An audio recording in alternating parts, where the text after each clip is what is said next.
Gryphon? Gryphon? Get to your seat, young man. Get to your seat, Gryphon. That's alright, that's better. Anywho, while we wait for Gryphon to come to terms with the fact of where he is, welcome to the Kino Korner. We talk about the best in movies, shows, trailers, and news from a certain point of view. I am the Kaiju Kid. We are joined today by the Gryphon, as you can tell by his little squawking logo over there. Squawking dog. Oh, and he's camera shy.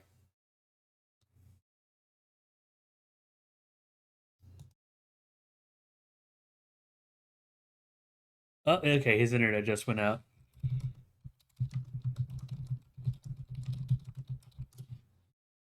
Oh, that's all right. Anyway, here at the Kino Corner today, we're going to talk about sequels. For those who remember, last time we were going to talk about sequels, but we had a slightly different show. Wanted to try something with a kind of a trailer streaming bit for all the Super Bowl trailers that came out. I want to do something like that again, maybe for some different content. I have some ideas, but I want to let the those trailers linger for a while and just kind of let it see what's going on. Let it see, like, can I get away with it being copyright strike? Like, there are some that are then that's behind the scenes. Y'all don't care about that. In any event, today, as you can tell from the bottom right, we're going to talk about sequels once more with feeling. That sometimes sequels are better, sometimes sequels are worse, but they're usually a ton of fun. Figured kind of be a good idea to shine a light on there. My good buddy Gryphon should be joining me for at least a little bit once he gets his internet back. But I guess for now, I am going to jump into it because the first bits of movie news or things I'm not sure he knows a whole lot about. And again, no shade on Gryphon, but I know his interest. He hasn't played the things that are relating to. So the first thing, there is going to be a live action adaptation of Sifu. From what I understand, it is a very good, very successful game. But I firmly believe that the only reason this is happening is because of that secret level show, which was uh, kind of great, sometimes kind of not. But the Sifu episode was a standout in that show. And oh wait a minute, is the Griffin back?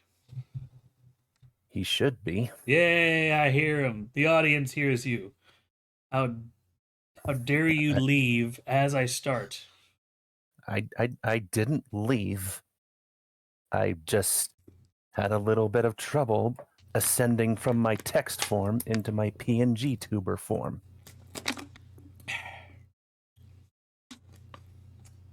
I see. Well, you didn't miss much. I was just kind of telling you we were doing the sequels today and jumped right into movie news. I didn't know how much you know about this. I figured it'd be fine, but it's the how that game Sifu is getting a live action adaptation. Do you know anything about that or have any thoughts on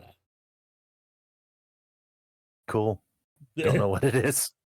So, Sifu is a game where I'll be honest, like, the ultimate goal, I don't know what it is because I'm not story heavy, but as you're basically this young martial artist, as you lose or as you air quotes die, you basically come back to try again. So like every time you air quotes lose a life, you come back older. Oh, And like so there is a hard limit to like everything in the game. Like it is not an easy game. I I'm convinced that the whole reason this is getting a live action is because of that secret level show, because the Sifu episode of that was a standout. Like it was very So very good. you say the characters age as they come back to life. Hmm. So you know there's going to be a scene where someone's like, "All right, I figured out the pattern. I've got it this time." Oh, my back. I mean, probably, but like Sifu isn't really a jokey kind of thing. Like to get the, I only know this from secondhand for people who've played it, but from what I understand, the reason the secret level episode on Sifu was a standout is because it was accurate in terms of tone. It's a martial arts action game, but under the surface there is like existentialism, there is deep drama. Like there's a lot going on with Sifu, and the but comedy isn't really one of the things. Like maybe one or two characters might be a bit like sarcastic, but that's about it. You know? If you say so. But no, moving on from that, the other bit of news is Taylor Lautner, Werewolf Hunter. So my first initial reaction to this is, wait, that's actually real? Yes. Taylor Lautner, Werewolf Hunter. But do you know what the story of it's going to be? I have the gist of it. Is So, basically Taylor Lautner, the actor, coming off of the Twilight movies, and suddenly he's thrown into being an actual werewolf hunter. yes, it has that meta spin. It's like, you played a werewolf in a movie, down to hunt werewolves. What? Hold on a second. I have pizza rolls. But- So, I didn't watch Twilight, and I'm not going to. Or I've seen the first one, and it was stupid. So I'm not going to watch the rest. I don't care how many times people tell me that the last two episodes have some of the best fucking action scenes ever. I'm not going to watch them. I mean, they have decent action in them, but I will say this about those movies: they're they may qualify for some of the best. So terrible, they're actually hilarious movies. Mm, I don't know.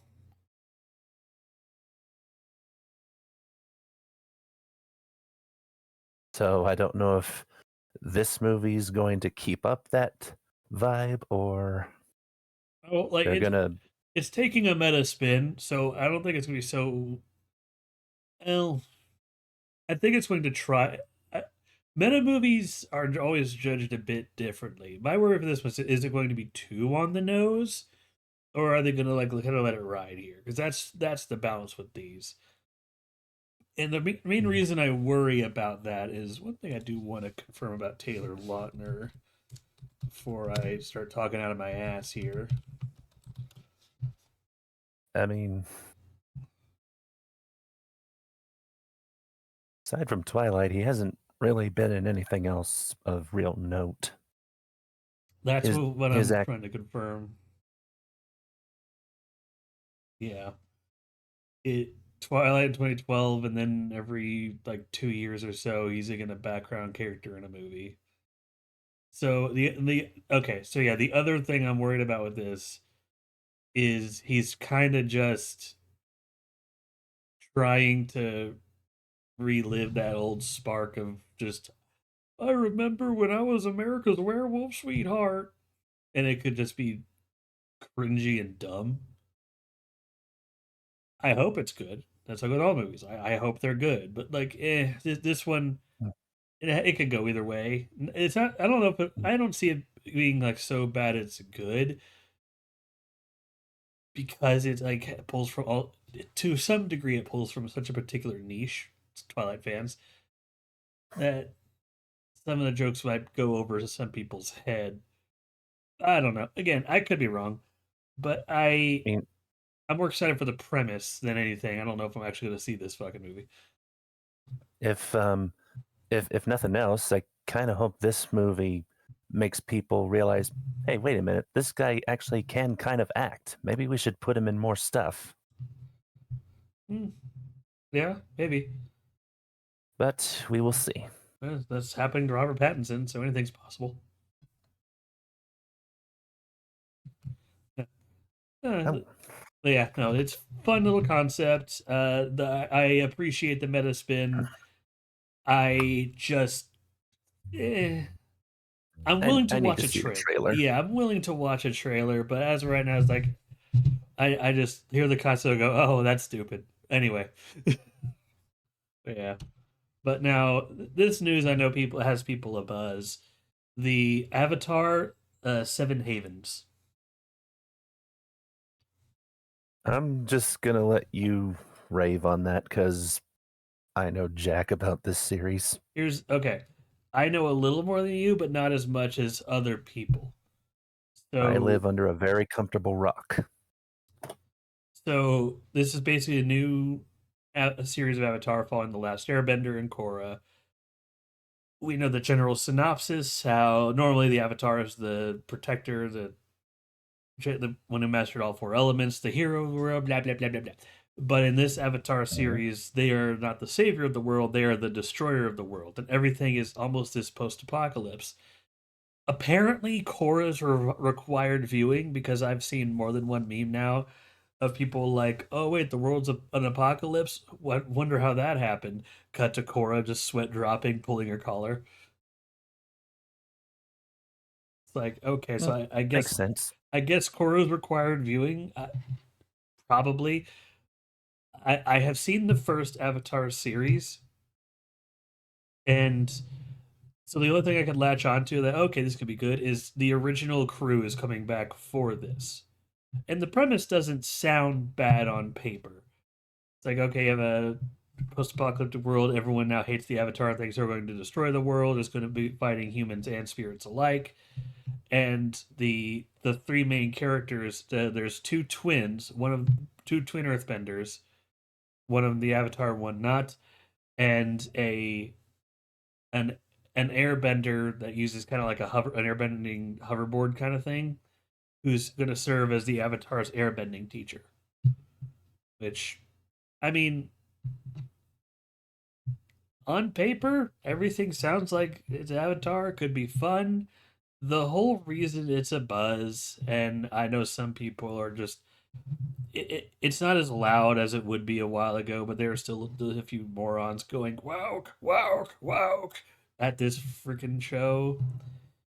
Is the main character one, the main characters aren't white, what do you fucking do? It's a fictional show and set around Asia, who gives a shit?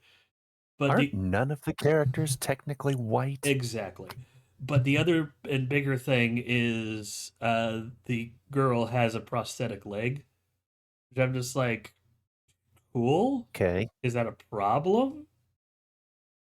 Sounds like it could make some unique challenges for this character, especially because she's an earthbender and she has to like feel earth, and it's harder for her to do that with one leg. Like, how fun of a twist would that be? It's like she's actually learned to master. She's an earthbender, but she actually managed to master all of her elements before the one she was born with because of her disability. I mean, hell, wasn't one of the other characters from the previous shows blind? Yeah, I mean, characters overcoming their disabilities, kind of a thing. I, I don't know. Like, there's a lot we don't know about it. Like we know the general, like we have a very rough synopsis, and I haven't watched Korra, so I can't be super hyped about it. I've only watched the first three seasons of Avatar, Book of Water, Book of Earth, and Book of Fire, with where Aang was the main character. Which, if you haven't seen it, great fucking show, great fucking show. I've heard mixed things about Korra. I'm open to watching it. I just kind of didn't, not because I didn't want to. I just kind of other things were higher priority. It's like my Super Sentai and Common Riders. Exactly. it it's interesting I'm bringing this news up just because it's not getting near as much hate as I want to let on here, but that hate still exists, and it's also worth talking about because the people who made Avatar did start Avatar Studios as its own thing because they want to expand the lore in every direction. Which I'm just like, how can you even do that? I don't know. It's like, unless do you want the story of Avatar to be like Doctor Who kind of thing? Because otherwise, I don't know if you can really.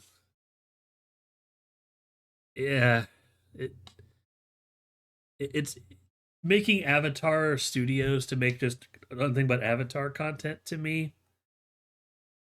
It's like making Minion Studios and making nothing but Minions content. After like three or four things, it starts to be like, what are we doing here? You know what I mean? Yes. Like, no matter how beloved this franchise is, no matter how much stories you think you could tell, you can't base a studio off of like one story and like one or two characters. It can only stretch out so far. Marvel has like people. I know people think about what I say. Point to Marvel, DC. Like, here's the thing: there is like dozens, if not hundreds, of superheroes in in the most comics, and even in the movies. They have a lot to pull from. A Right. lot. But with Avatar, it's like each season, you're pulling off like three or four main characters, and after like 60 plus fucking episodes, you'll have like a handful of side characters, a handful of villains. It's mostly drama, and even Korra follows suit with that. You can only repeat that formula so much before it gets tired. So, so people are looking at this show where like, is the formula going to be tired? Is this actually going to be amazing?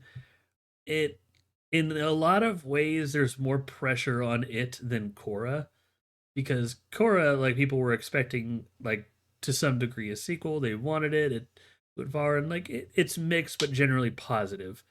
So it kind of did exactly what it set out to do. But this one, we're like, they don't know what to expect here. So there's no grounds for expectation for it to meet, and to some degree, people are against it. So it by that regard, it has to work even harder to like be as beloved as the first two. Which even if it's good, being good isn't enough. If you want to be as beloved as the first series, you got to go. You got to be exceptional. You know. Mm-hmm. Well, there's a lot of interest in this stuff there, but enough about Nickelodeon. We'll talk about. I could do a Nickelodeon episode another time, honestly.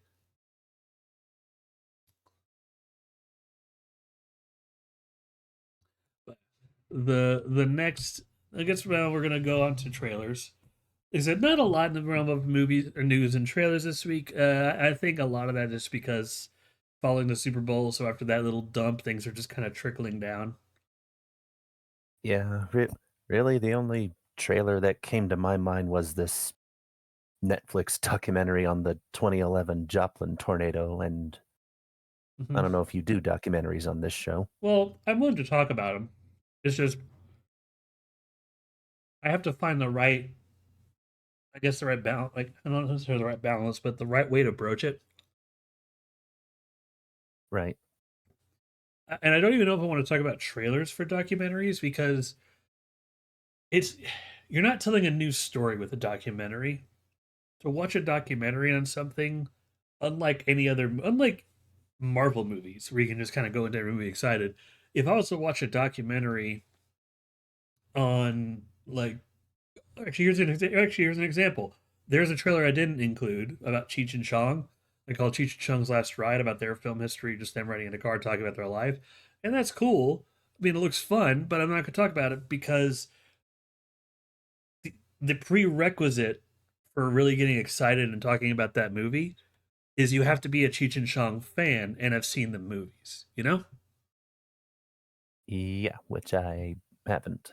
So like And it's not like, oh, a new Cheech and Chong movie that looks fun, I might check it out. Like, oh, a Cheech and Chong documentary about the Cheech and Chong movies. It's telling you up front you need to have intimate knowledge of all of this stuff to watch this editorial piece about it. So that's why, like documentaries, I'm willing to talk about to some degree, but like I always have to approach it a little differently. So that's why those two, there were two trailers for that one. The one I did see on YouTube, and the Cheech and Chong one came out, but I'm not really going to talk about in detail here. Um, the first trailer though, it's a small trailer, but I guess it is. I have a little bit to hear. The season 2 trailer for the Twisted Metal show. Still haven't seen it, and I want to. I really want to because I've heard it's hilarious. But I mean, yeah, it, it looks fun enough. I don't have a lot of experience with Twisted Metal aside from playing the arcade at the movie theater. then our experiences are similar because I've played Twisted Metal Black. I don't know the story of Twisted Metal. I just know crazy cars get guns go boom, and there's like a Twisted Metal tournament or some shit. But season 2, it's very much seems like season 1 was just world building. Like this is the world they're in. These are some of the core characters, and everyone's like, "All right, they liked it. All right, balls to the wall." They just pulled the crank that just said balls to the wall. And season 2 just seems to be about all the characters are meeting again, this time in a tournament. That's why like Sweet Tooth and John Doe are back. But if you have just the slightest knowledge about the game, you're gonna see characters be like, "Oh shit, they're there." Oh, like there's a character teased in the trailer. In the game, it's literally just a guy who with it like stretched out, and his arms are plugged into two giant monster truck tires. That's it. I see. And at the end, you basically get a tease of basically just this dude just being stretched out and just mechanically fusing with these tires. Like, oh shit, they're gonna do that. Fuck yeah. But there is more here. There is a story in Twisted Metal about like some evil corporate dude that kind of grants wishes, or I don't fucking know. But they are touching up on that, and from what I understand, it's like every other video game thing to the point where, yeah, they get a lot right. There's a lot of accurate stuff. A few liberties were taken, but nothing egregious. I don't know. Looks fun. I Yeah, I it's I like Anthony Mackie, so he's probably good. yeah. Anthony Mack is a good actor. And I've seen clips of season 1. That's about it. But no, you know, there's not much to say about the trailer. It's if you've seen season 1 and liked it, chances are you'll like season 2. At least it seems that way. Um, if you've seen the game, or if you've played the game, I should say, this seems more familiar to like just casual game experiences than anything else. But I guess moving on a little bit. This trailer, this fucking trailer, Friendship. Did you watch it?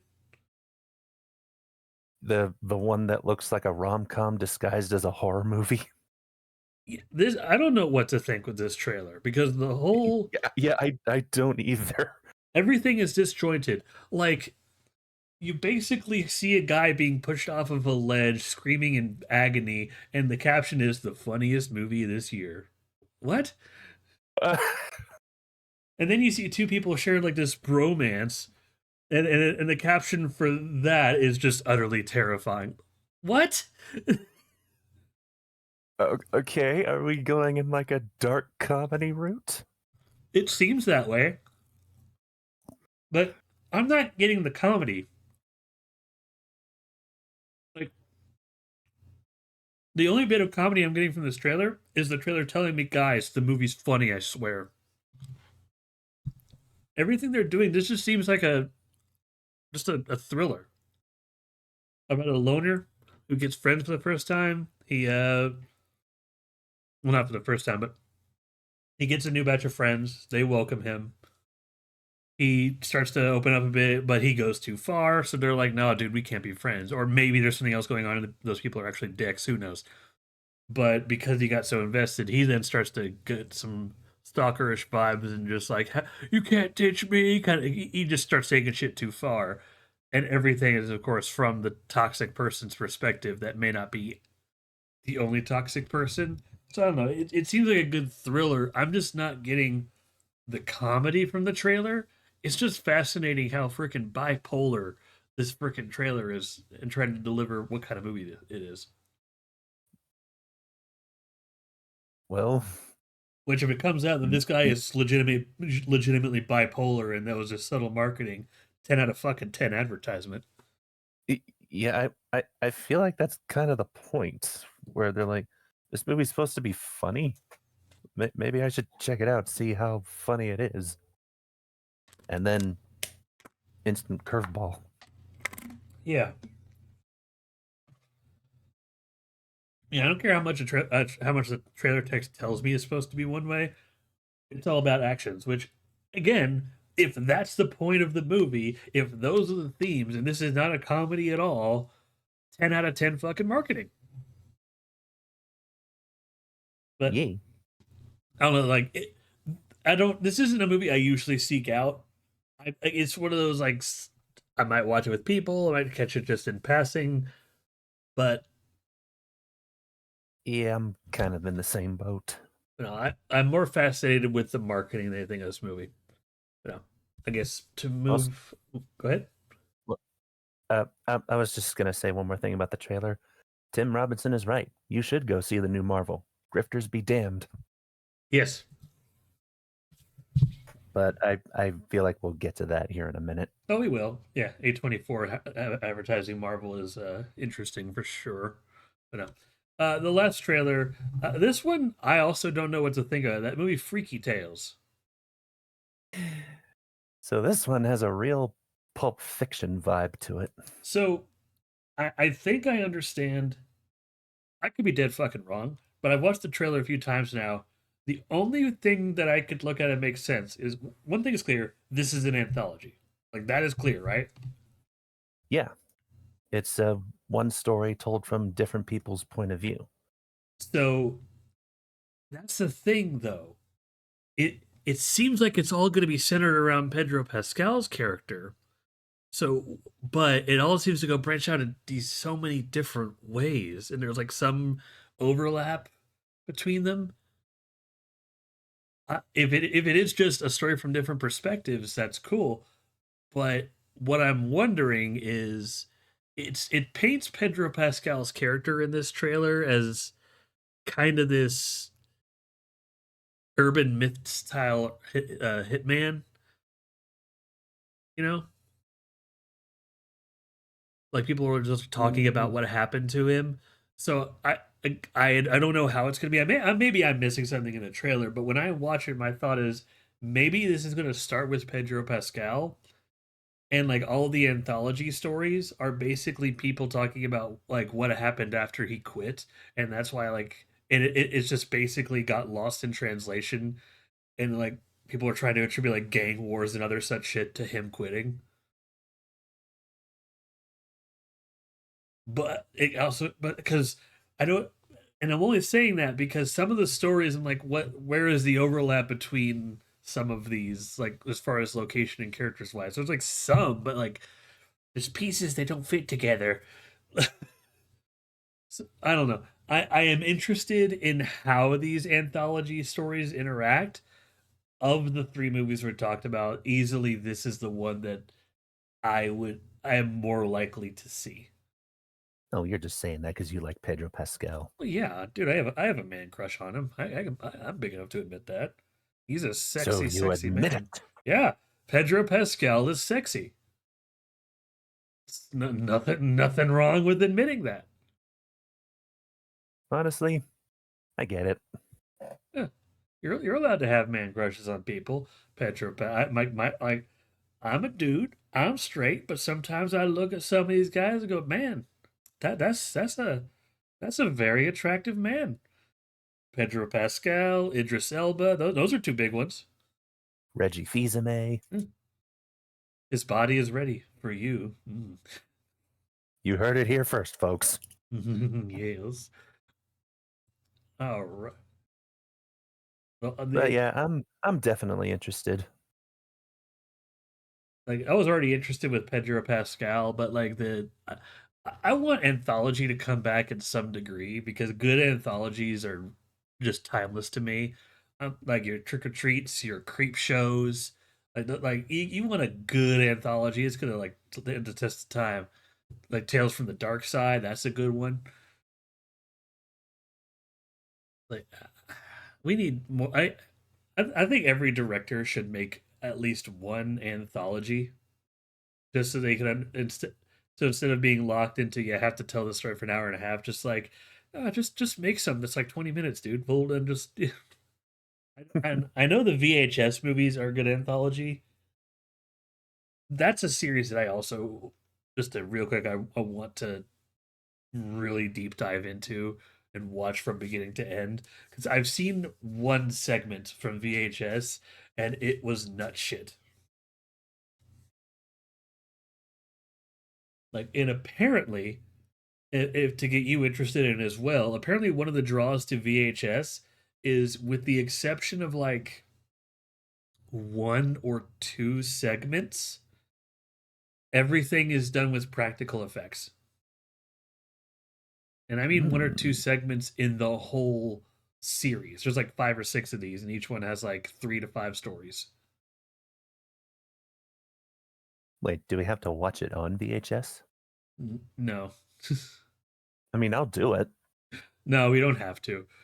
Like the first one's more subtle. The one I watched, oh, what was it? Was it from 80s? Like VHS 85 or some shit? It was the game show one. If you've seen VHS, you know what I'm talking about. And that one, oh god. But Hmm. it gets correct. But no. Uh so I have an ad break starting in about 4 minutes, 20 seconds for those watching us for new ad breaks, but that gives us just enough time to linger on new and Oh, recent films. I burped. how dare you? Do it again. See, we both saw something recently, Griffin. We did. Tell the audience how much it sucked. No, it didn't suck. Oh, shit. Hello? Am I Hello? there? Oh, there you go. Like, did you cut out for a second? Yeah. Okay, that's fine. But anyway, recently Griffin and I we got to go see Captain America: Brave New World. Critics decided are insisting that the movie is crap. Fans are loving it. Before I tell The you where I critics are land, wrong. yeah, where do you land on it, Griffin? I land on this is probably the best Captain America movie since both Winter Soldier and Civil War. I kind of place those two at the top with just a slight lead from Winter Soldier, but I just love it as much as those movies. I've always loved the Captain America films Yeah, because they've always felt the most grounded to me. yeah. And I plus you throw in a bunch of other comic booky stuff that we haven't seen in a while. It's just yes, thank you. So I am not quite where you're at, but I like this movie. I think the critics are 100% wrong. It's not a bad movie. It's not amazing though. It I would say if I were to describe it, it's like yeah, it's really good. It's not the best Marvel thing to have come out, but it's really good. The worst thing that's going to happen about this movie, I fear, is because it's nestled in this awkward space between Deadpool and Wolverine and Fantastic Four coming out. This and Thunderbolts are going to be in that space where people are going to forget about him and not really talk about him. Like once Fantastic Four comes out, Yeah, which is and a I wish that shame. weren't the case. Eh. Oh, they knew what they were doing. Saturday, July. Why did I say Saturday? Anyway, July is going to be a hell of a month. I Oh, yes, it is. But until then, like we have this stuff to tide us over. But Captain America: Brave New World, I should go elaborate more on that. So positives for me. First off, the acting, top fucking notch. Absolutely. Wasn't just Anthony Mackie. He did great. Harrison Ford did great. Uh, every, Giancarlo Esposito did great. There is, but one of the downsides of the movie, I is to me some of the writing. Uh, okay, And it's not has nothing to do with reshoots, people. well, Stop saying that. okay, it has a little to do with reshoots, but not for the reason that some people are saying. There's two scenes with Giancarlo Esposito that you can kind of tell were part of a reshoot. And it's not because they look bad. It's not because they look out of place. It's not because they're not done well. Like again, the acting is fine. It's almost like there's like a sudden uplift in tone. Weirdly, it's hard to explain, but like it's the scene where he's talking to him in the bunker, and the scene where he's talking to him in the chapel, which were reshoots, and like the tone kind of got a little shaky for a bit. It didn't fit in with the rest of it. So on that front, you can tell the reshoots were a thing. I think they did the best with what they had. Again, this movie came out pretty good, really good. But I wish they didn't have to do the reshoots. It's just I consider that more of an inherent problem with reshoots than anything. If you do enough reshoots, eventually it's gonna think of it this way: if you use a lot of whiteout on paper, eventually you're gonna tell that there's whiteout on the paper. You know, Yeah. it's nothing to do with like you're using everything right, you're doing everything right. The paper looks great, but you could tell like yeah, at some point the kid used whiteout, but that's okay. I'm not saying this is a fault of the movie. This is it's just some of the cutting room stuff, like maybe that they could have trimmed the corners a little better. That's all I'm saying. That's the minor fault. That's the minor fault. The the major with my major problem with the writing, it has to do with just the delivery of its message. I get what they're doing. Yeah, and we're about to go into ad break, but I'm going to go into a little detail here for YouTube and for those who stick around the ad break. But so to go back a bit, I had a slight problem with uh, the design of a certain character. I'm going to talk about this during the ad break because spoilers. It was Leader, Mm, and yeah. the only reason I have a problem with it is because of what they were doing with Ross's character in the movie. Like they were by the end of the movie, like Ross is at a certain spot where you could tell he was trying to like not be a bad guy, and that was his struggle. That's great, and the villain's like, no, he'll never change, he'll never change. But when we see Ross in the movie, it's like, well, no, the guy is legitimately trying. He's just set in his ways here. That's gonna make some complications, but he's not a complete asshole. And I wish that there was more beneath the surface to really show that, because when you really get down to the nitty gritty of Leader and Ross's relationship in the movie, Leader was kind of justified. but then the movie's like, no, he wasn't. It's like, okay, but and that's why I thought like this is one of those times where maybe sticking to the comic book design would have served the message better.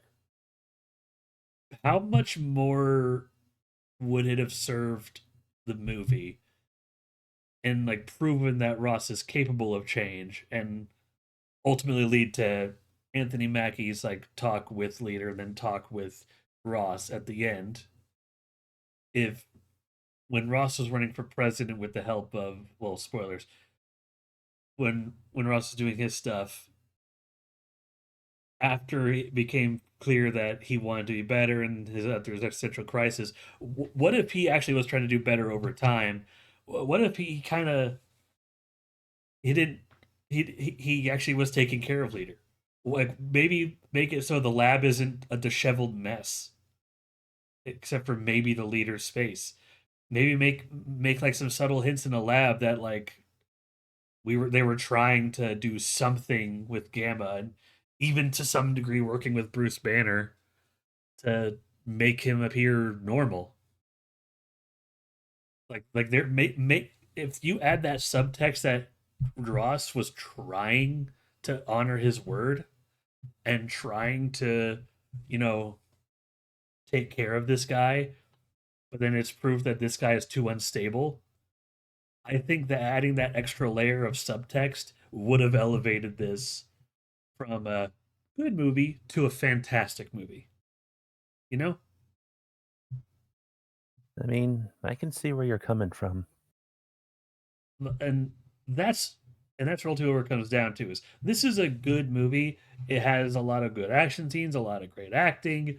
It just it doesn't have a whole lot of substance. Hell, even the after credits scene just amounts to more movies are coming. We know. You know? I mean, isn't that how they all work? That's how they all work, but this least like other after credit sequences will have a little extra flair. Maybe they introduce a character, maybe they introduce a specific scenario, like they give a clear direction. This one is literally just leader going, "You're not ready." It's like, cool, we haven't been ready for about 5 years now. What new information are we getting? And if it's about like, oh, now Anthony Mackie knows about the multiverse, didn't they know about the multiverse through freaking Ant-Man?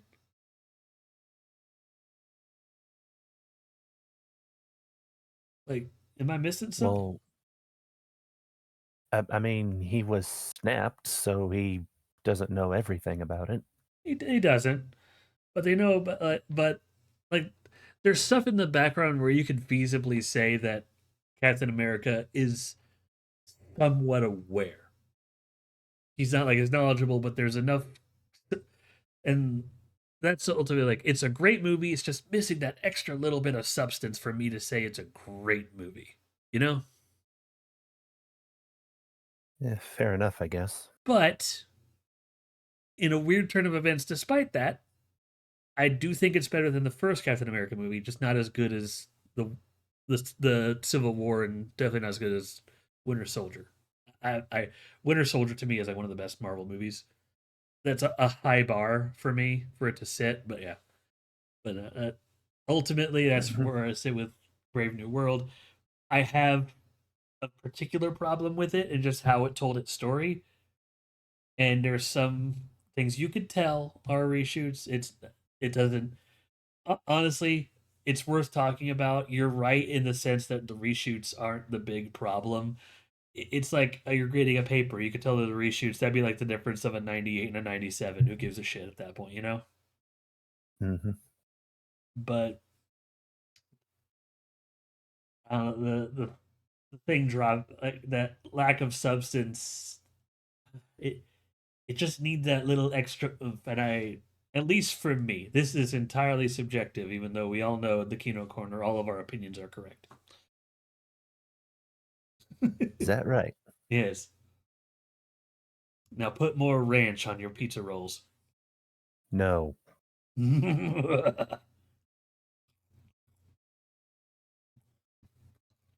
going to dip my pizza roll in ranch. You're not going to stop me.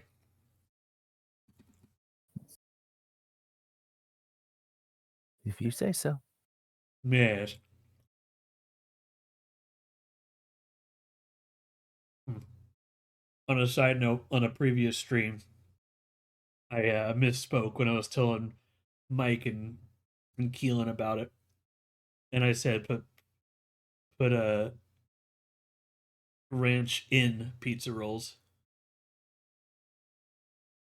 and it just turned into this big joke where we basically just simulated just take a syringe, put it in the pizza roll, and inject ranch. And knowing us, You're we then devolved this joke further into Totino's Rule 34. you're essentially making a pizza gusher at this point. I know that sounds amazing. Well, to be fair, that's what a pizza roll is. It's a pizza gusher. I'm just adding extra juice. But Yeah, yeah, but you went so, you were so focused on whether or not you could, you didn't stop to think if you should. no, I definitely should because this ranch is awesome. But um, I don't know. Have you watched any other like thing that was new? Sam? How dare you bring up ranch and, ranch and pizza again? I didn't even know you popped in the chat, Lex. I just had an inkling to talk about that again. Hi, Lex. Yeah, Lex like Mm. to tell me how much she just loves ranch. Somehow I don't think that's the case. Her favorite character is Ranch Baby, but You need to be stopped. but, but have you watched any other? One thing I should clarify about this segment because I know it's caused confusion is the new and recent film segment isn't just for theaters like things that are new to theaters that we've seen. Like, hi Lex, but it's a segment to like what is new to you, like what is something that you've seen for the first time recently, be it a show or a movie that you just want to talk about. Um, Well, the one new thing I watched recently on Disney Plus was Your Friendly Neighborhood Spider-Man. how is that? I here's I kind of like keep forgetting it's out. So, like, I was like, oh, episode's one, I gotta watch that. Days turn into weeks. It's like, oh shit, episode's 10's out. Yeah, they did a multiple episode release throughout the weeks, probably so they wouldn't step on the toes of Born Again's release, Oh yeah, which I am excited for. when's that coming But we're out? not talking March 4th. But we're not talking about Daredevil yet. We're talking about Spidey. And this show, oh, it's really good. Really good. And I'm really glad to be saying that because honestly, the last couple Spider Man shows I watched ranged from kid fare to garbage. But it's woke. It's woke. No. Dude, dude, have you been to New York or seen New York lately? Exactly. So shut up. Woke. I said shut up. But yeah, even though it may God, sorry, what am I saying? No, it's just a really well written, action packed show. Spider Man fans seem to really love it. And they actually managed to do something with the Scorpion, one of my most wanted villains for a live action Spider Man thing. all I know is the memes about the show. I haven't watched it yet. Well, Well, let's just say if you know your Spider Man characters, a couple of names are going to come up where you're going to be like, oh, hey, hey, hey. And some that'll just make you go, oh, oh. everything's going to be fine. Yeah, well, watch the show. You're going to see how that's wrong. Hmm. But yeah, you should watch the show. It's really good. Maybe I Also, I will. want more Daredevil. Yeah, maybe I will. 'Cause the only other new thing I want to talk about is Dragon Ball Daima, but I've already talked about it a bit where it's going, how I've revealed that I've kind of realized I liked it more than the Super, but I'm not going to talk too much about it until it finishes. I'm watching it through Netflix and not Crunchyroll, so I'm like an episode behind. But if I'm doing, if everything is going as I think it's going, I should be able to talk about it. And then the next podcast, because I think there's only 2 episodes left. Yeah, one this Friday, one coming out on the 7th, I believe. But yeah, cross that bridge when I get there. But if there's nothing else new and recent you want to talk about, I think we can go on to our main topic, yeah? I, I mean, I could talk about that live action Yu Gi Oh thing, but I don't want to turn this into a rant. Also, I didn't finish it, so Oh, there's that. don't even bother. If you didn't finish it, no, you gotta experience it. I already put a link to the Tubi page for it on the last thing. I Why does turned it off Joey when look like Marv? I turned it off when Rex and Weevil showed up. Why do all of the stills from the movie make it look like something I made, like something I would have made with the filmmaking club at TCC? Because it kind of is that. Excellent. Cringy and cheap, just the way I like it. Also, no, I'm not going to get into it. I'm not. Let's just move on. All Okay. right, moving on. Sequels, once more with feeling. Don't you clap? I clap on you. How dare? I do what I want. So yeah, in general, we all love sequels. But with this one in mind, I wanted to point out that there's a lot of movies, a lot of series where universally people agree the sequel's better than the original. Like the first one that comes to mind is people like Alien. They love Aliens. I'm in that same boat. As been a while since I've seen them, but I generally agree that Alien and Aliens are the best of that franchise. I just until need to until really Romulus. watch them again. Like, Still yeah. haven't seen Romulus. Oh, it's good. Yeah, I am convinced with Romulus that how you view that movie. The difference between you thinking the movie is pretty good and amazing is entirely dependent on how you feel about the climax. Interesting. Because I consider Romulus the missing link of the Alien franchise because it does a lot of heavy lifting to just in a satisfying way at least attempt to bring in like everything from like Prometheus, Alien Covenant, the first Alien movie and Aliens, even to a lesser extent Alien 3. There's like a little cameo mention of the planet.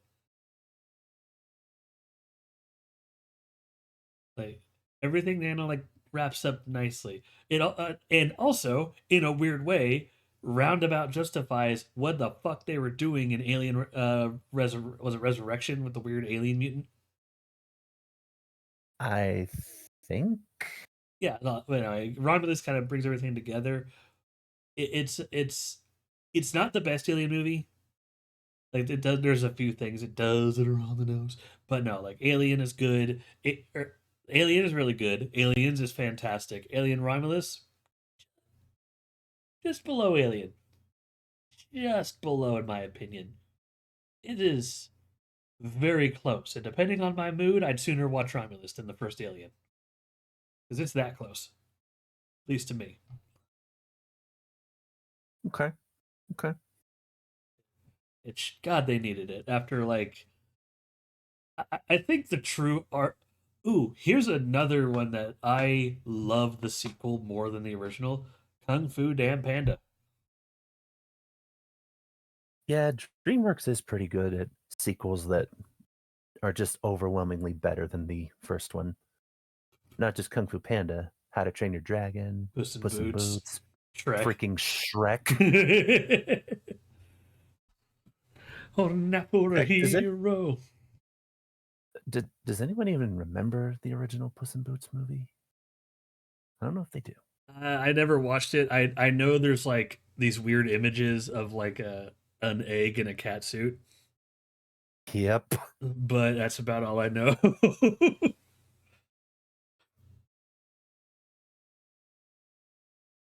Yeah, it's like you said before. Literally, the only thing you need to know about the original going into The Last Wish is that Kitty Softpaws is a character who exists. Yeah. Just sit back and enjoy the ride. I think the true beauty of sequels, though, is when people have a new idea, like they try to make a new IP. The first one, like, is good, but then like it's very much a testing the waters type of thing.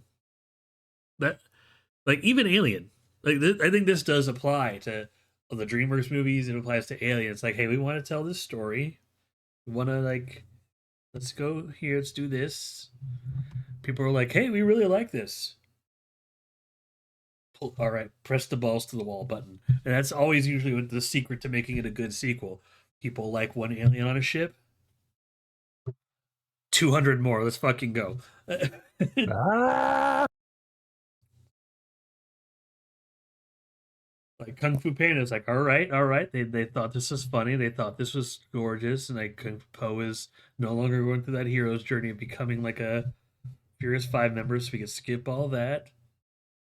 Let's focus on the villain. Let's focus on the villain, and we're gonna make your kids cry like a bitch.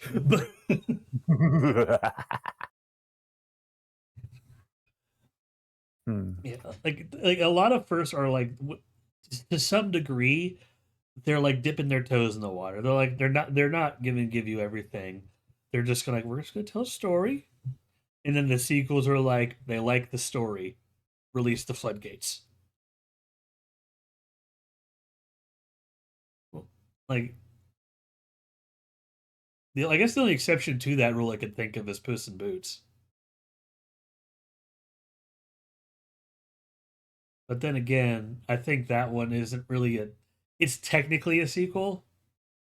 it's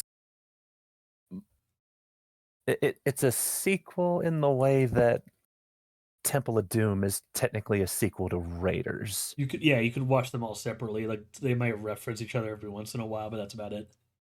Yeah. Do you know of any bad sequels?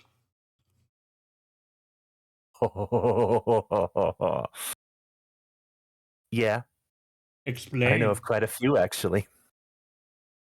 So, Are they from Disney? um, All right. Nah, I kid. a couple of movies I had in mind are from Disney, but we're talking about bad sequels. But You like The Blob, yes?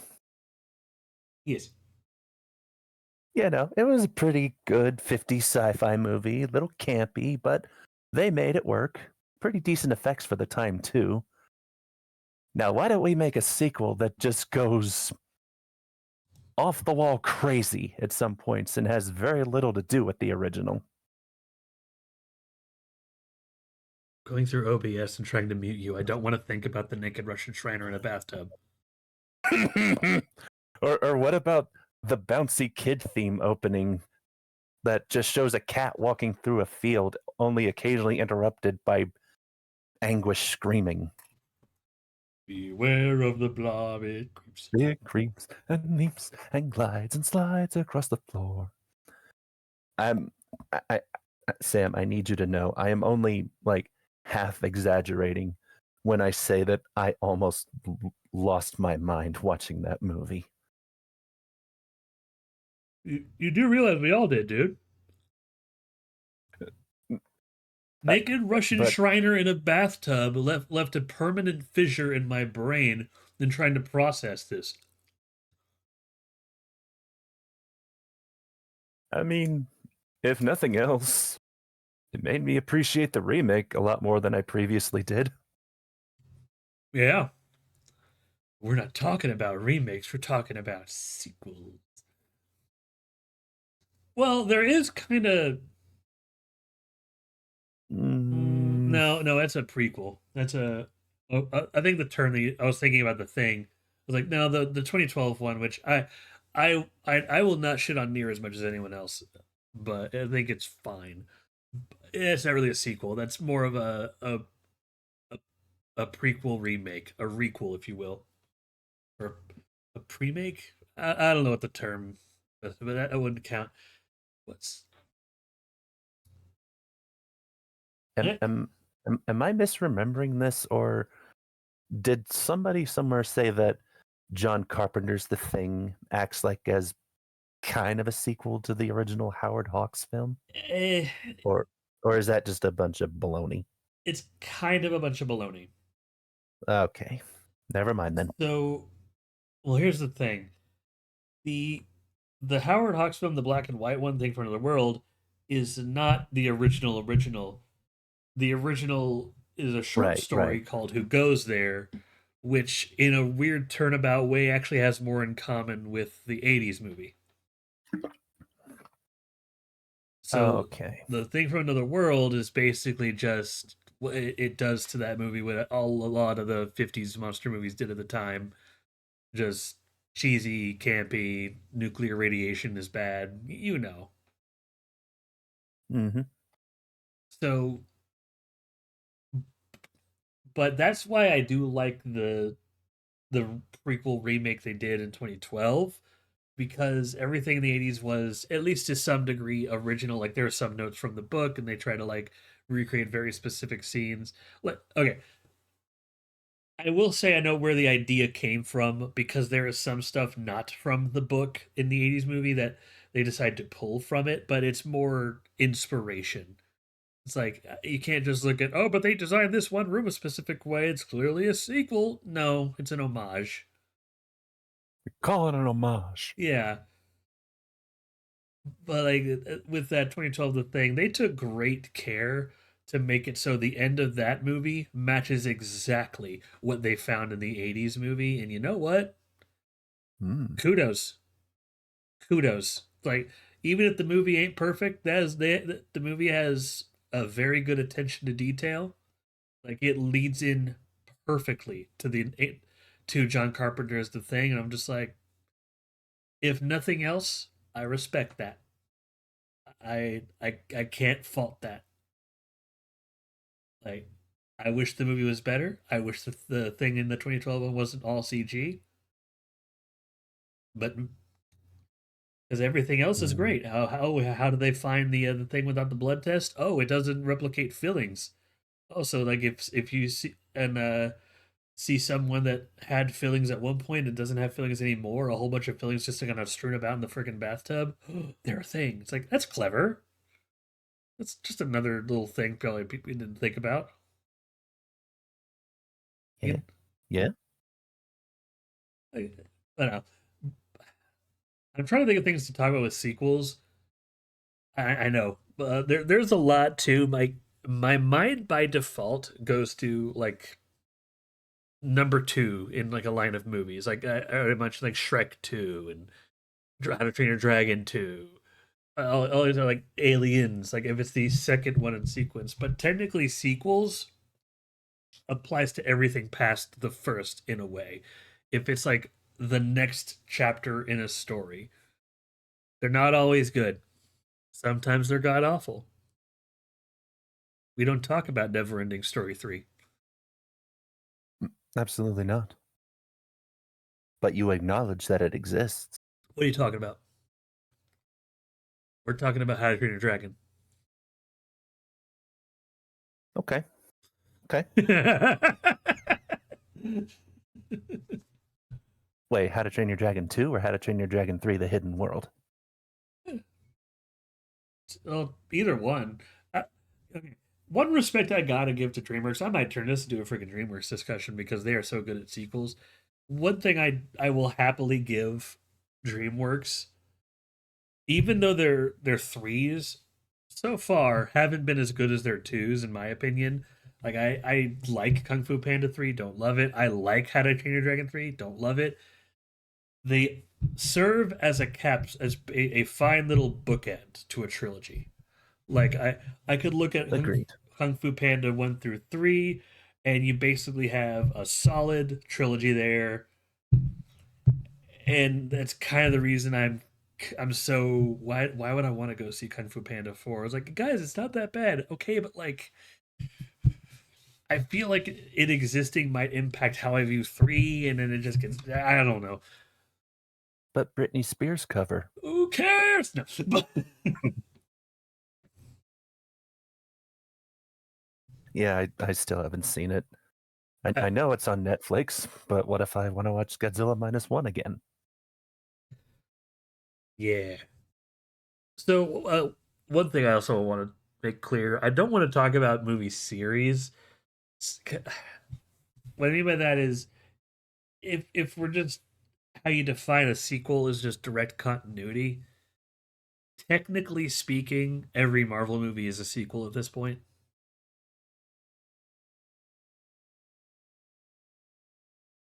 It's just Um, because the worlds are now so connected, it doesn't even matter. It's just everything is a sequel to something at this point.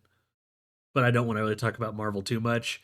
And the same kind of goes for Godzilla.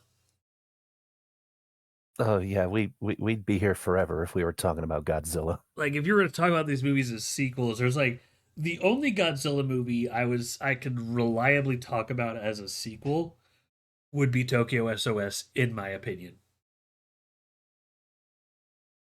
That is a good sequel.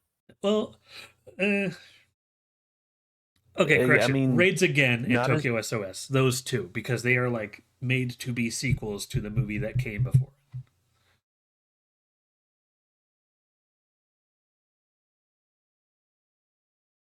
mhm.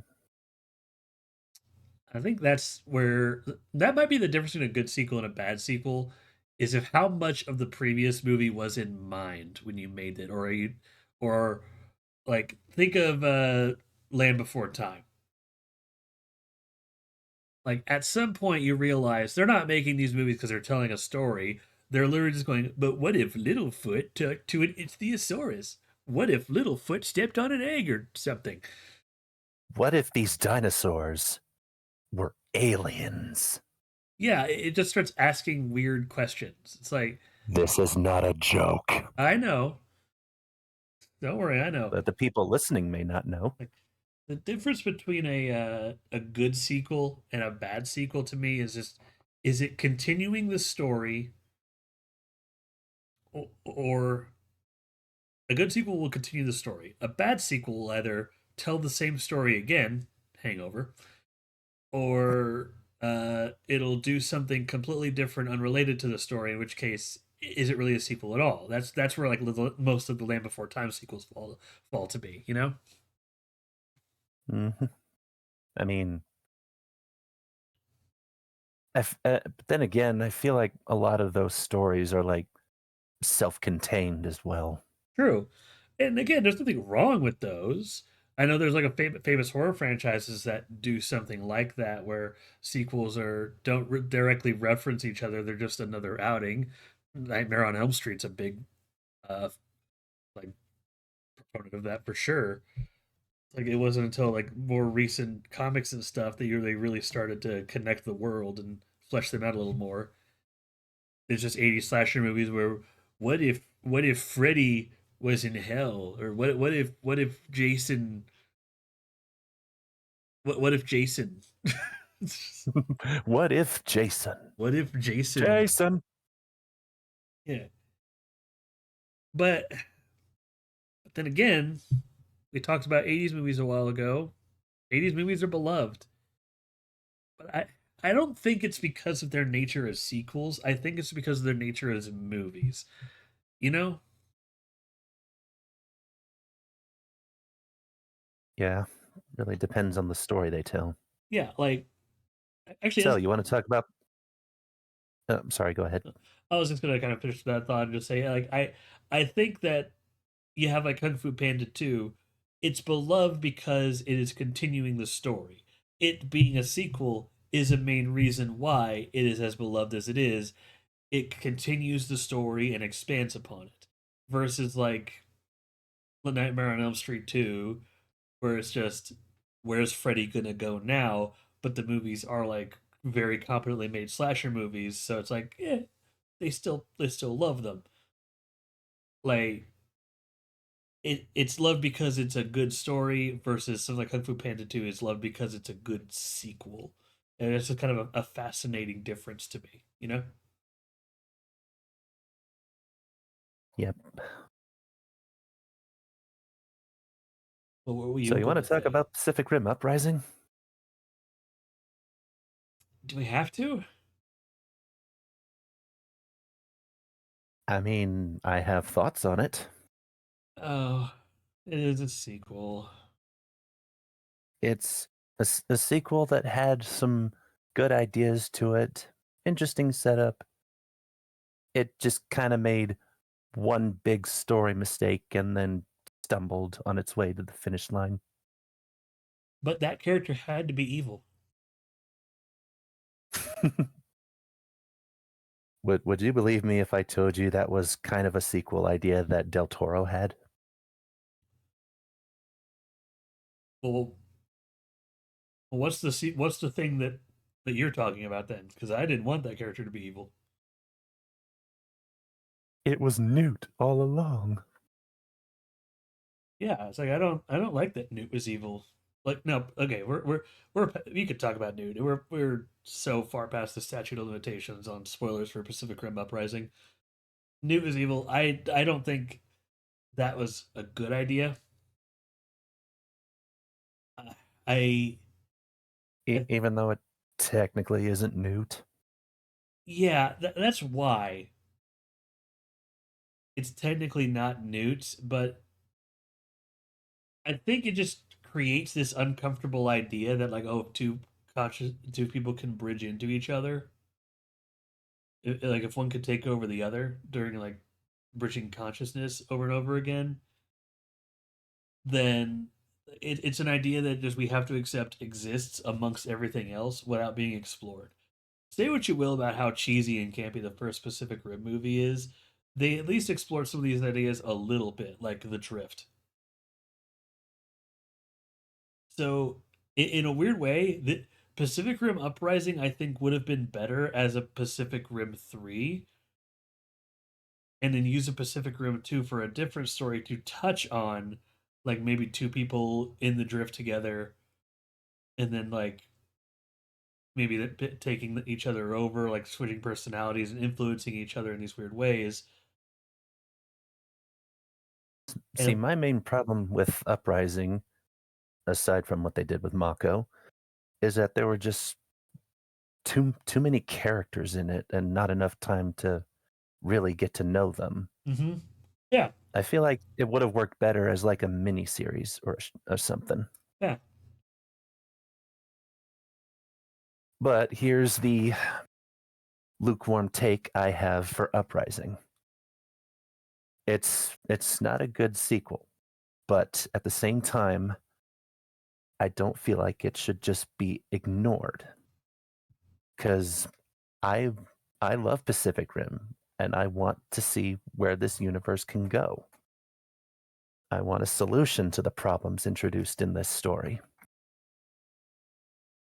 which we're getting with a comic that's coming out here later this year, I think. Hmm. So try to deny it now.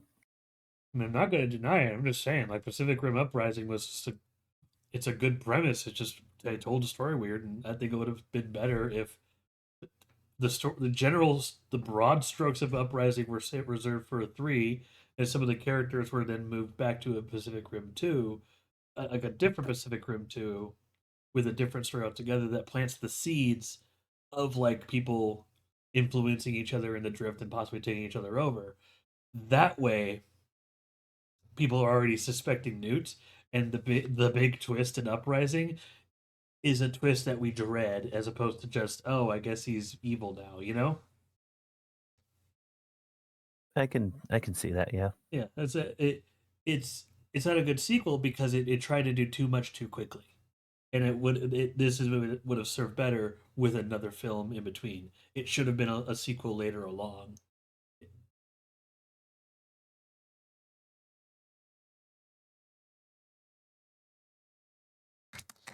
I got to bear the drum, but Hmm. I'm trying to think of other sequels. There's a lot. If I no matter Hmm. what rabbit hole I choose, I'm going to be on it for a minute. I'm Well, there's some I'm trying to avoid in particular because of one of those topics I put on the wheel this time. But, but what do what say you have any others you want to talk about? hmm. I could talk about the Pirates of the Caribbean sequels, So uh, specifically 2 and 3. yes,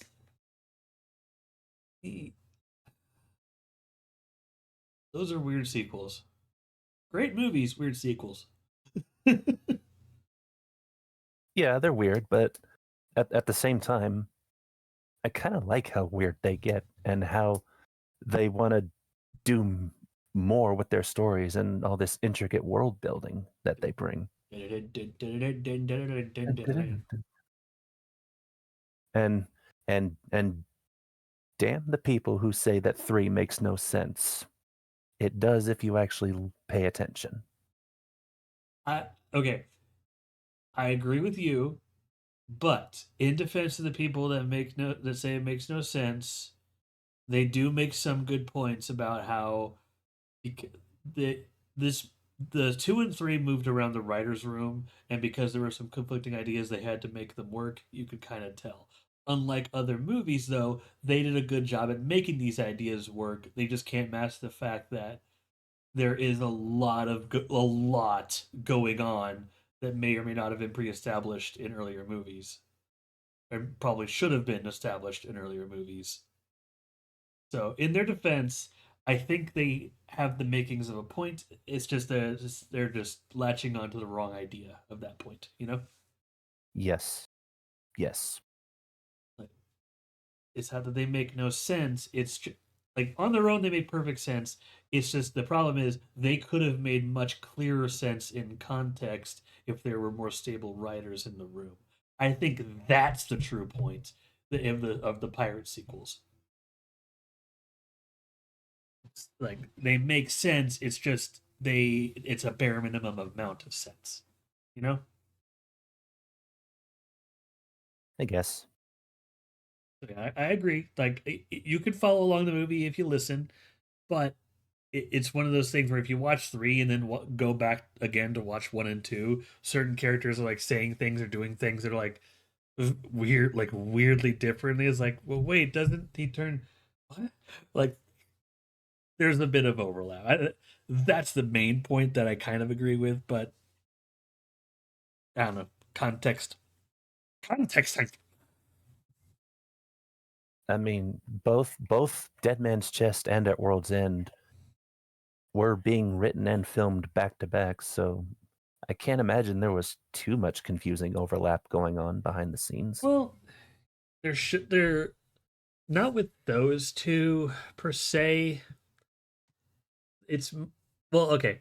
There is some in those two because despite them being written around the same time, if I remember correctly, there was different writers for them, and they shared notes, but some of them didn't agree on. And there's a I can't remember the exact Hmm. con. I don't want to just make bold claims about it, but I know there was something in the background with the Pirates movies that prevented them from working as cohesively as they would have normally. Most of the team was the same except for a few key people, and there's like something I don't know the story, but I could tell that whatever happened did have a clear impact on what they were trying to do. Like they wanted to tell more, and they just didn't know where to stop. You know, you know. Offhand, I can't think of anything that would. I don't know either. I say I don't want to make any bold claims about this. I know that it is that one particularly is a more complicated situation. I don't know. But got anything? No, I could Any sequels you got on the mind? Well, here's the thing. I'm good on. There's not much because one thing I'm trying to shift the show to is to be more narrow focused with what I talk about. Be like maybe instead of just like talking about just sequels, I'm gonna start drip feeding other topics in the wheel that are more centralized. Like you'll see that with the new topic I have in mind. You mentioned it. I think one time I might add Pirates of the Caribbean franchise to the wheel just to talk about those because I Hmm. like, but that's kind of what I mean. Like I there's still gonna be broad topics, but I kind of want to like narrow down a bit. And I don't want to talk in detail about certain sequels because if I just say all these broad things about sequels, I'm gonna want to go like I would love to go into detail about DreamWorks sequels because now that we started on that, that's all I want to talk about. But like the topic is sequels, and I have to talk about. So I'm trying to like keep it to sequels as a concept.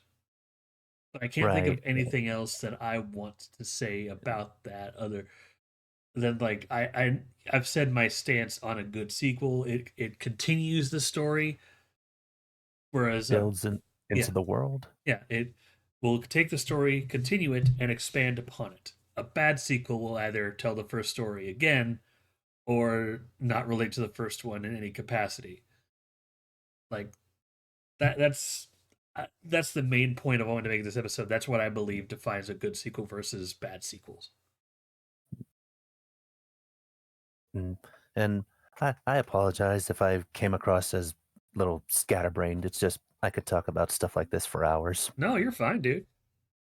Like, I knew we could talk about it for a bit, and I also knew going into it, like, I think we're probably if you have nothing else to mention or any particular sequels, I might go ahead and wrap up here shortly, move on over just to the wheel because Oh boy. I did know going into this episode because of the news, uh, because of like all the Super Bowl stuff, this was going to be a shorter episode comparatively.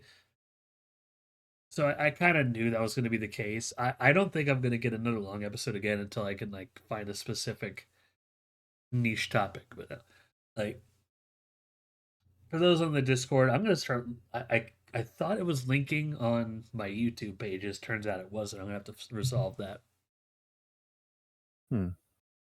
But yeah, no. Add topics to the wheel. Be a little more precise. Yeah. That being said, um, I guess if you have anything else you want to talk about before I move on? Mm, probably not, because if I keep going, I'm gonna start going into a TED talk on Planet of the Apes. Oh yeah, no. See that Planet of the Apes is a whole. That one's a whole other. But that's the Can of problem, right? worms. Yeah, like I know, right? That's why this episode's like, let's just talk about this. Be more broad with it. Let's mention some of our good ones, bad ones, and but just this microcosm problem is why I'm trying to shift the show to be like, let's see if we can actually keep it to like two or three movies to we talk about it, or like a short series of movies we talk about every episode, as opposed to just broad concepts like sequels, 80s horror. Like it's fine at first, but now we got to narrow our focus a bit. But with that, I guess we'll go ahead and move on to the end, and I think we should go ahead and do the wheel. So I'm not gonna. I had to resize my little window for everything here. But let me reveal that wheel for you. Now, can I do Yeah, this? I There we can't see go. the wheel on the stream yet. Oh, there it is. There it is. Okay, yeah, I'll have to figure something out for that. But Ah, there it is. so Guilty yeah, pleasures, here. early cartoon. Okay, it's flipped. So Police I'm just gonna officers. tell y'all, it's flipped because of the last time. So I'm just gonna explain. We have guilty pleasures, crossovers, classic Universal monsters. That's one of the ones I'm trying to like. That one is more specific. Uh, what the fuck did I just watch? Some broad concepts I'm willing to keep on there because they are kind of broad but also kind of specific. That's one. Hand drawn Disney films based on a true story. And Nice. one, okay, I don't want to just do movies. As I talk about, I end up talking about like new shows and whatnot all the time here. So I want to talk about some like shows and channels that I love personally. One option is early Cartoon Network. Uh, if you know, you know. If you watch Cartoon Network like me, but basically pre 2006, the golden age, or like pre Yeah. 2008, like the golden age of Cartoon Network. Grim Adventures of Billy and Mandy, Kids Next Door, Power, like that shit. Like there is a time if you watch Cartoon Network, you know. But again, yeah. And of course, there's the guest decides, where if it lands on that, you get to choose any of the other seven handpicked by you. It's not rigged. We have had somebody land on that on the guest decides before. So far, Mr. Draco has been the only one to land on the guest decides. Yes. And by the looks of things, there are no magnets on the wheel. Don't No. ask me how I know. But I guess you know what? I'm gonna see if I can do something real quick. All right then. Let's see, wheel theme. Here we go. I want to try to transform this flip vertical. Oh no, wrong way. Or flip back. You spin me right around, baby, And then right around. Oh, I can read the text now. Oh, no, I can't. Well, keep in mind, I'm on a or delayed version of the stream, there so we go. Okay. That's more like it. I was flipping it the wrong way, but yes. Everyone can see the winner. Everyone can see the winner. It'll be wonderful. The best. But everyone will see it, and it'll prove that I'm not rigging the wheel, but let's spin it. yeah.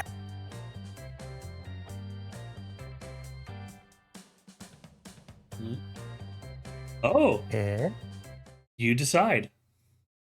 I decide. The guest decides. Take that, Draco.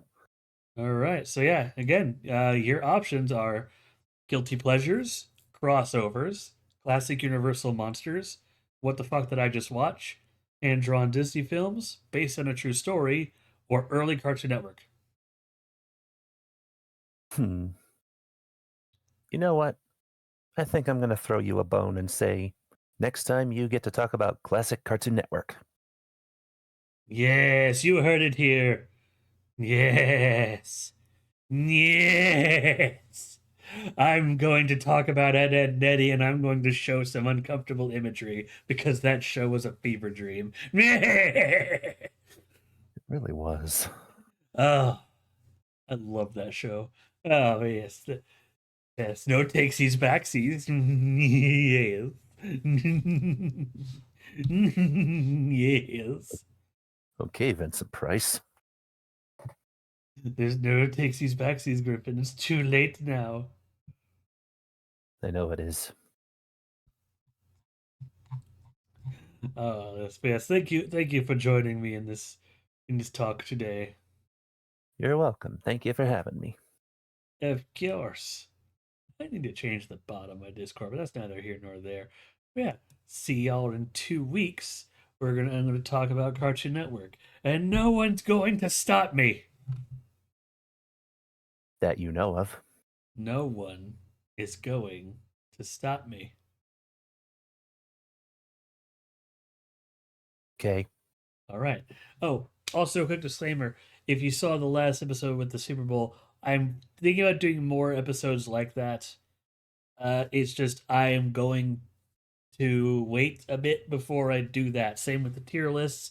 I want to see how it sits on YouTube specifically, because a little behind the scenes look, before I even made the video public, I got 5 copyright strikes against that. Yee. Yeah. So, or rather, not strikes, claims. So I disputed them under fair use because the images are flipped, and nothing's probably going to come from it. But I want to make sure that that in that state, they, yeah. If I do it, I want to do it right. I want to do it whenever it's like special. But yeah, cross that bridge when I get there. But yeah, see y'all in 2 weeks.